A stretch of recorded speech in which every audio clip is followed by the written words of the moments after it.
El boxeo mexicano tiene un nuevo gran rostro, les guste o no les guste. Y si no les gusta, acudan a la votación de los profesionales. Los rankings libra por libra se han sacudido después de una gran cartelera este último fin de semana en Arabia Saudita. De eso vamos a hablar con el Salón de la Fama, Bernardo Zuna, el gran Carlos El Tapanaba. Yo soy Mauricio Pedrosa.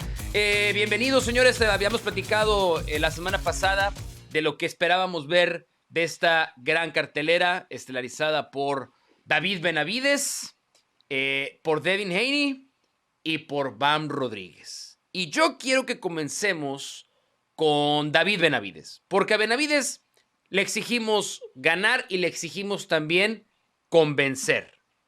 Y lo hizo, Bernie, contra un peleador que había tenido sus oportunidades, opciones de buscar cinturones en las 175 libras, pero fue una exhibición dominante de David Benavides. ¿Es David Benavides el nuevo rostro del boxeo mexicano de aquí en adelante? ¿Se ganó esa condición?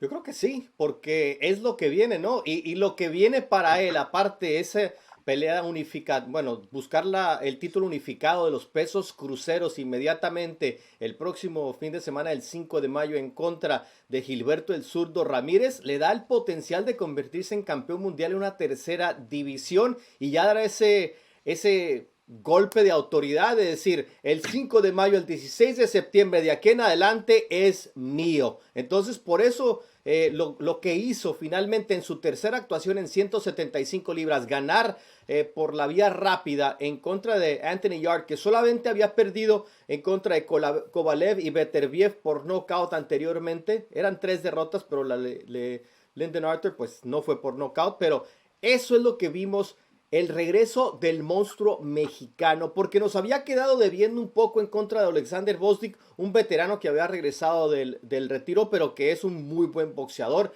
en contra de David Morrell, un peleador que pues demostró que es peligroso, el cubano, no tan escurridizo como otros peleadores cubanos, sino que también un peleador que viene a pelear, pero utilizó ese estilo en contra del muy peligroso David Benavides, pero en contra de Yarde vimos ese Benavides que siempre ha llamado la atención por su estilo, que siempre ha llamado la atención porque todo lo queríamos ver en contra del Canelo Álvarez, porque todo lo queríamos ver en contra de Dmitry Bivol, y te das cuenta por qué no quisieron enfrentar a esta versión de David Sí, Benavides. Finalmente exactamente. lo vimos y ahora lo vamos a ver en contra del Zurdo Ramírez subiendo a 199 libras. Entonces es una situación que Benavides tiene la posibilidad de Y convertirse en la esa, próxima gran figura, Tapa.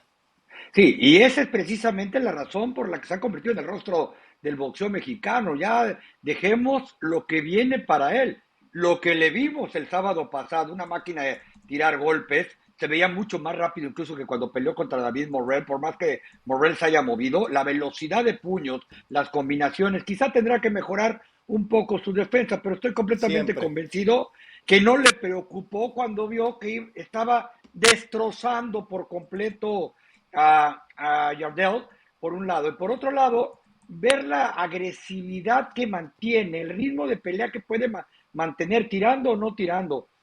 Contra David Morrell hay que también señalarlo, ¿no? Morrell se movía, no es tan escurridizo, no es tan rápido, pero también le corrió y le corrió un rápido hasta darse cuenta que tenía que intercambiar golpes o iba a perder. Y las piernas le alcanzaron a David Benavides. Ahora Sí. le hubieran alcanzado para otros por lo menos 5 rounds para completar los 12, soltando golpes que parecía máquina de picharle a los bateadores en práctica. No paraba. Es más, yo creo que se tardó el referee en detener esa pelea. Por eso es el rostro del boxeo mexicano. Un muchacho que haya salido a hacer su trabajo, un muchacho al que le aplauden todos y un muchacho al que ciertamente y con razón muchos le dicen, no vale aquí corrió que aquí murió, porque la Sí. versión que vimos de Canelo contra él, Mauricio, la versión que vimos de Canelo contra él, sinceramente no sé qué pasa, dónde queda la imagen de Canelo, porque Canelo ni siquiera se puede mover. Sí, es una. A ver, el tema con eso es que, digo, ya lo platicamos eso la otra vez. No es nada más la derrota contra Crawford, y no nos vamos a centrar mucho en Canelo, pero obviamente va de la mano porque Benavides y Canelo fue una pelea que el mundo del boxeo quería que pasara. Benavides quería que pasara. Los promotores, las televisoras querían que pasara. Los únicos que no querían que pasara eran Canelo y Lo Reynoso. Así de sencillo. Y como van de la mano, sus carreras van en trayectorias distintas. La carrera de Benavides va en ascenso y Benavides tuvo estos temas que tenían que ver con sustancias, no dar el peso, pero todo eso fue capaz de limpiarlo. Y peleador al que le ponían enfrente en 6-8, en 7-5, lo iba eliminando, a veces convenciendo más, a veces convenciendo menos, pero una trayectoria ascendente. Y había un punto en el que el ascenso de Benavides y el arranque del descenso de Canelo, había una intersección ahí, pero ya esa intersección ya pasó. Ya no la vamos a ver. Es un combate que no se va a dar. Ahora menos se va a dar. Pero por eso creo que si no se va a dar, Benavides, que públicamente ha dicho, yo quiero ahora apoderarme de las fechas de 5 de mayo y de 16 de septiembre, que son las fechas de dinero en Las Vegas para la celebración de las fiestas mexicanas en ambas ocasiones. Tiene las condiciones para hacerlo, porque es agresivo. A mí me gustó. A ver, hay cosas de la técnica de Benavides que pueden no satisfacer a los más exquisitos conocedores del boxeo. Sigue tirando algunos golpes demasiado abiertos, eso por lo tanto hace que su defensa no sea idónea, no sea óptima. Cuando se engancha esa última secuencia de golpes, tirando 10, 12 golpes consecutivos, otra calidad de boxeador puede esquivar y meter un upper que lo podría mandar a la lona tranquilamente, pero bueno, no. Mientras eso no suceda, Bernie, Benavides pone las actuaciones lo suficientes. Y sí creo que tiene otro elemento, y corrígeme aquí, estoy equivocado. Creo que Benavides conecta con la gente, conecta con los aficionados, hace que la gente se levante de sus asientos y eventualmente pague un pay-per-view.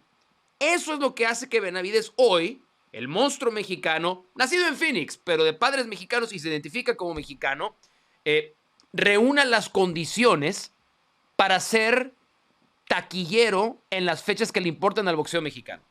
Sí, bueno, y se identifica mexicano, ecuatoriano y norteamericano, estadounidense. Entonces, pero eso le da la oportunidad de traer más gente a la fiesta, ¿no? Pero sí, y español cuando cruza el charco. Sí, mira, y lo importante aquí es eso, conecta con el público, ¿por qué? Porque el público siempre ha sido de los de abajo, ¿no? O sea, ¿quién es el que conecta con la afición?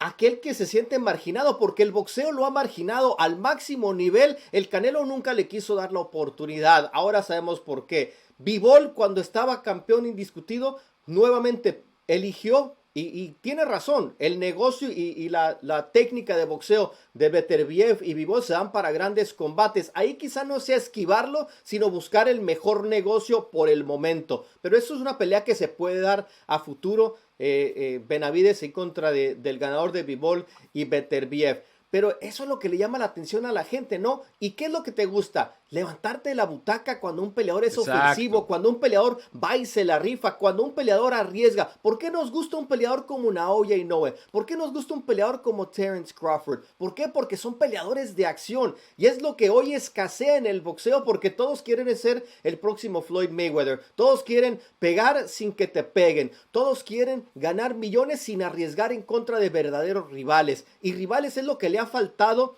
a Benavides. No porque él no los quiere enfrentar, sino por lo mismo que le llaman el boogeyman, ¿no? O sea, el cucuy del boxeo. Nadie quería enfrentar a David Benavides. Nadie quería darle la oportunidad. Entonces, siempre tuvo que tomar peleadores de segundo plato. Pero a fin de cuentas, el peleador que le pones enfrente, peleador que o noquea o derriba o le gana. Y eso no hay que quitar el dedo del renglón. David Benavides, a pesar de sus traspiés, que él mismo ha admitido y le costaron el estar en la élite hace mucho tiempo, él mismo tuvo esos 2 tropiezos, a fin de cuentas se ha sabido levantar y ha sabido conectar con el público y decirle, si ustedes quieren un guerrero mexicano, porque es lo que siempre él se ha identificado como un guerrero mexicano, aquí está. Y es lo que le falta al boxeo mexicano. Y el eso boxeo mexicano no es tanto de estilista, el Finito, uno de los mejores peleadores en la historia, pero nunca fue el ídolo que pudo llegar a ser. Un Salvador Sánchez, un Púas Olivares, un Julio César Chávez que mezcló las dos cosas. Eso es lo que tiene Benavides hoy en día para ganarse al público mexicano. Y eso es lo que hace que conecte con la gente, eso es lo que esperan de un campeón, de una imagen de un boxeador mexicano, que salga a tirar golpes, aunque le entren algunos, que salga durante todos los rounds que esté arriba del cuadrilátero, a querer agradar a la gente que no fue a pagar un boleto para ver qué bonitos son esquivando o tapándose o rehuyendo o queriéndose ver bonitos. Quieren salir a ver una pelea. ¿Por qué la gente pagó tantas versiones de la pelea Morales contra Barrera? Porque veían a dos mexicanos tirando golpes durante todos los rounds que estuvieran arriba del ring. ¿Por qué pagaban por ver a Juan Manuel Márquez contra Manny? Porque sabían que iban a ver una pelea en que iban a tirar golpes durante todos los rounds que estuvieran arriba del ring. Y eso es lo que están viendo de David Benavides. Yo creo que de las últimas peleas que ha tenido Benavides, en la única que quizás se le podría reclamar, y él mismo dijo que porque traía algunos temas personales durante el campamento, fue la de David Morrell, donde hasta lento se llegó a ver por momentos. Pero fuera de eso, este muchacho sale a dar show, en pocas palabras. Ok, vamos a hablar de Bam Rodríguez, que dio probablemente la mejor exhibición de la noche, indudablemente la mejor exhibición de la noche, una paliza al Puma Martínez, incluso hasta cuestionando si su esquina tuvo que haber intervenido antes en algún momento. Bam reconoce que después del primer round él sabía que la pelea era cosa de que se iba a resolver cuando él quisiera y realmente dejó esa sensación. Ahora hay que adelantar, o no sé si adelantar, pero aterrizar la conversación para saber de qué categoría de peleador estamos hablando con Bam, Bernie. ¿Top 5? ¿Top qué del ranking mundial libra por libra? No nada más eso, sino cuál es el verdadero techo, cuál es el alcance de Bam. Mira, Robert García, que es un gran conocedor de boxeo, su entrenador, desde que tenía creo que 11 años, lo vio en un torneo amateur. Pita, el hijo de Robert García, le dijo, tienes que ver a este muchachito. Y desde esa época, Robert García decía, yo tengo al próximo peleador número uno libra por libra que va a ver el mundo. Y poco a poco va escalando esos peldaños a tal grado que hoy para mí es el número 5 del mundo, detrás nada más de Terence Crawford, Alexander Usyk, Naoya Inoue y Dimitri Bivol. Y ahí con Bivol están 4 o 5 dándose, pero hay que también respetar la trayectoria de Dimitri Bivol. Pero igual, ¿por qué Bam Rodríguez es lo que es hoy? Porque en una época donde todo el mundo quiere proteger al peleador, Robert García, Eddie Hearn tuvieron la confianza de arrojarlo en contra de 3 de los 4 pequeños gigantes de la actualidad. Cuadras, Sorrungbisay y por ahí también el Gallo Estrada que tumbó a Bam Rodríguez. Pero a tan pronta edad, con 23 años, ya era campeón del mundo, en ese momento el campeón más joven. ¿Por qué? Porque apostaron en él, confiaron en él y saben que en los pesos pequeños no puedes darte el lujo de cuidarlos tanto. ¿Por qué? Porque al público no le interesa mucho las divisiones pequeñas y eso podría ser el gran enemigo de Bam Rodríguez. El peor enemigo de Bam Rodríguez, ser pequeño, porque de ahí en más pega, tiene un boxeo exquisito y tiene mala hazaña. Es un peleador que cuando te lastima te acaba y por eso también yo creo que Bam conecta con el público porque es malo arriba del ring y es un pan de Dios abajo del ring.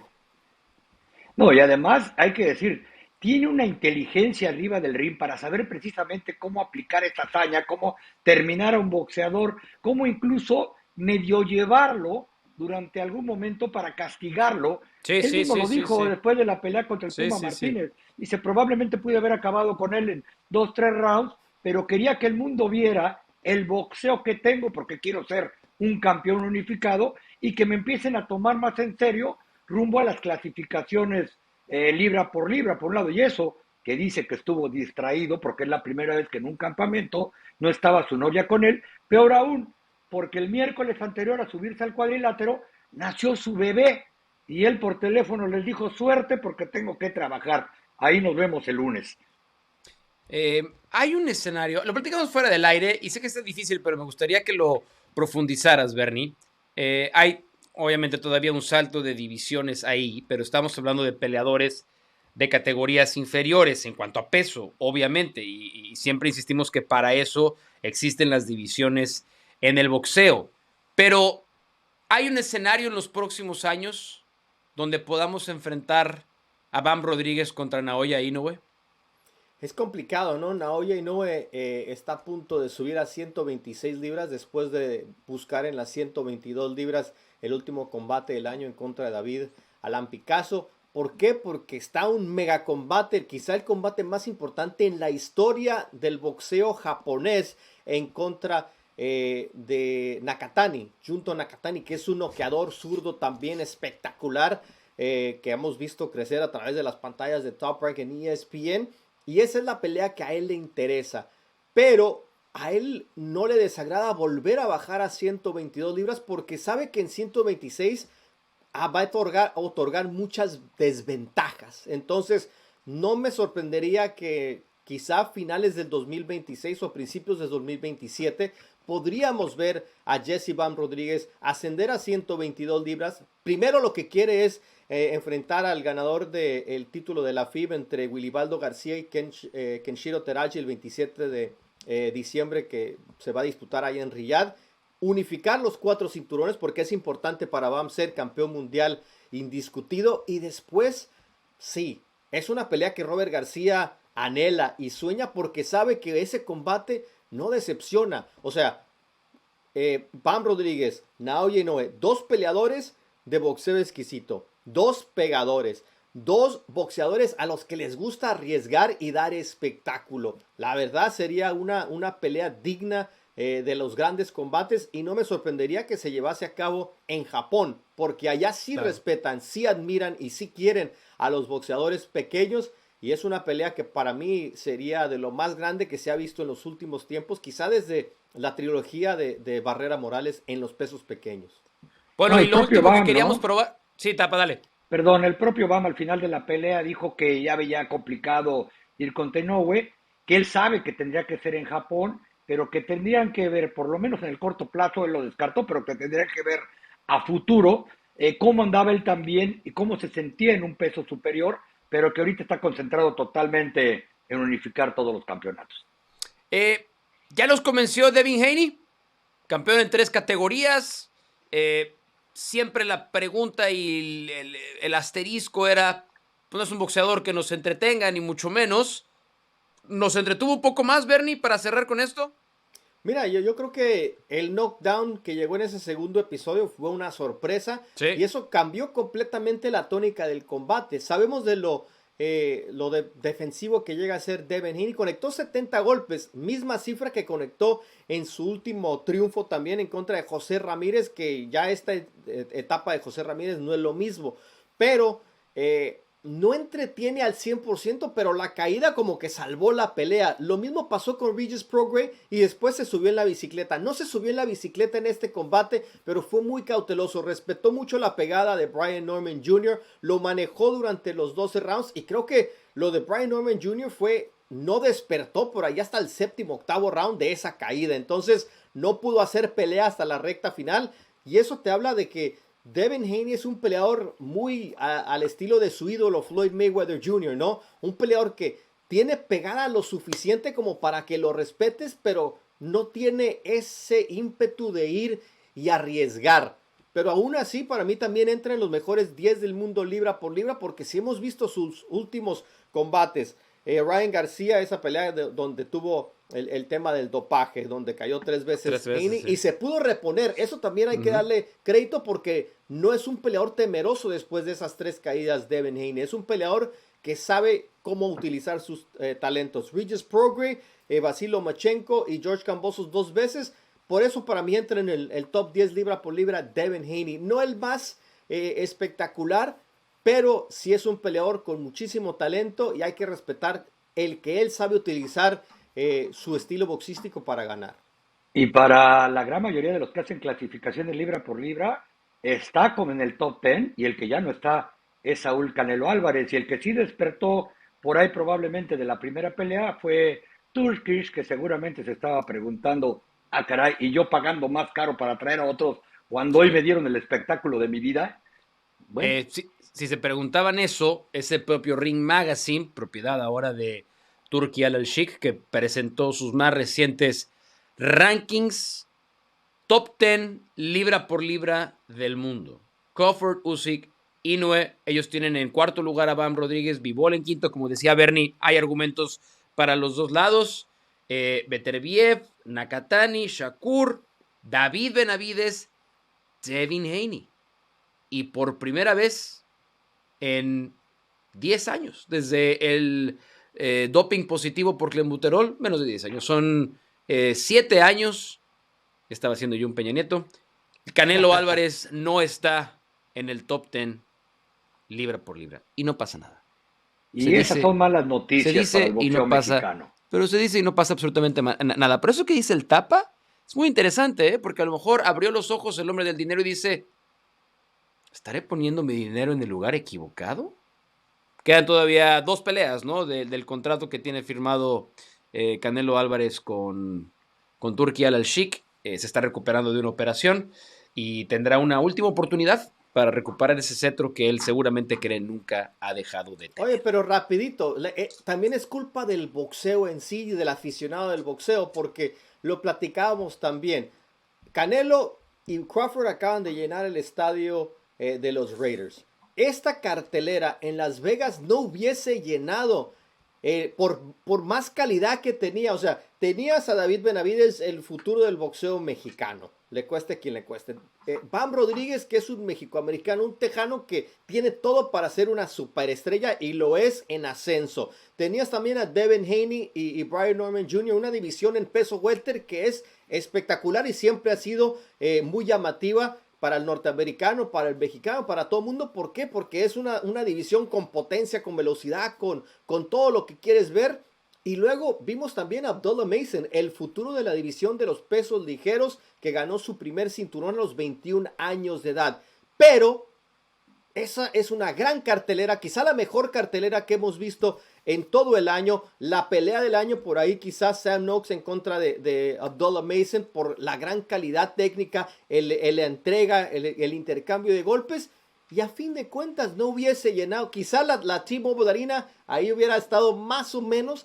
Y es también el aficionado del boxeo, ¿sí? Tiene que responder a los grandes combates. Yo preferiría hablar de esta cartelera 10 veces que todas las tonterías de Jake Paul, que el Canelo no está en el top 10, que el Canelo y su drama con Eddie Reynoso. ¿Por qué? Porque esta es la realidad. Disculpa el Tapa, que quería traer el tema. Tampoco para una repetición. Si tienen ustedes un tema que arreglar, podemos hablar con la gente de Jake Paul para que les organice ustedes también su exhibición a 3 rounds nada más. No mucho más, y diriman sus diferencias como tiene que ser. Arriba del ring. El Tapa es muy buen businessman. El Tapa es buen businessman, pero te va a exigir guantes de 8 onzas para que duela.